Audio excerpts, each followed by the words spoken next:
इरफाना मला के इरफाना मला के गुस्ताखे रसूल इरफाना मला के।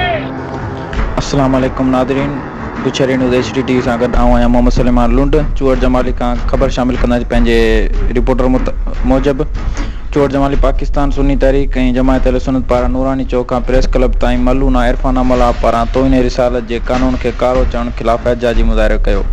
एहतजाजी मुज़ाहिरे में पाकिस्तान सुन्नी तहरीक जे अॻवान मौलाना मंज़ूर अहमद क़ादरी, राशिद मेमण, जमायत अहले सुन्नत जे साईं मोहम्मद सिद्दीक़ मेमण समेत कारकुननि शिरकत कई। हिन मौक़े ते अॻवाननि छिते नारेबाज़ी कई वही। अॻवाननि चयो त तोहीन रिसालत जे कानून खे कारो चवण जे सख़्त लफ़्ज़नि में मुज़म्मत कयूं था। इरफाना मला हिकु कम्युनिस्ट औरत आहे। हिन खे कंहिं हिकु ॾिनो त तोहीन रिसालत जे कानून खे कारो चवे। साजिद सूमरो ऐं इरफाना मला सज़ा जा मरतब आहिनि।